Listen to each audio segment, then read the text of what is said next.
In the silence of the ashram in Puducherry, far from the noise of politics and war, two mystics sat with the future before their inner eye.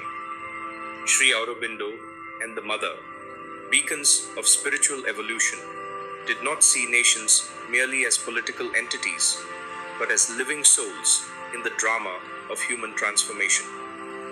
Who could imagine that these two divine minds once spoke of Pakistan, not just as a neighbor, but as a karmic formation born from division and pain? Sri Aurobindo, the revolutionary turned yogi, foresaw the consequences of partition long before it became reality. Sri Aurobindo wrote, "India is not a piece of earth. She is a power, a Shakti. To divide her, he said, was to go against her very soul."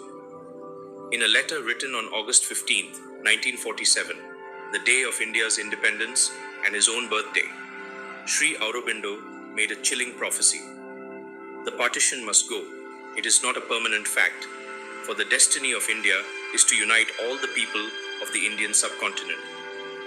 He did not speak in the language of diplomacy. He spoke with the clarity of a rishi. Pakistan, he warned, was not a final creation, but a temporary shadow, an expression of fear, separatism, and an incomplete evolution. The Mother, his spiritual collaborator, echoed this vision. Once, when asked about Pakistan, she responded with piercing words, "Pakistan is a falsehood. It must disappear." Her words were not political hate. They were expressions of a spiritual truth, of a disharmony that could not stand against the higher light. But this prophecy was not about war or conquest. It was about transformation. The Mother never called for violence. She called for inner strength, for the awakening of India's deeper spiritual destiny. Let us not forget, the very name Pakistan was formed to assert separation. Yet Sri Aurobindo saw India not as broken pieces, but as a single spirit expressing through many forms, many tongues. Even as conflict broke out, wars, bloodshed, terrorism, the vision of these seers remained rooted in peace through spiritual awakening. Sri Aurobindo said, "All problems of the world are problems of harmony." And the Mother? She said, "Truth is not violent, it simply is."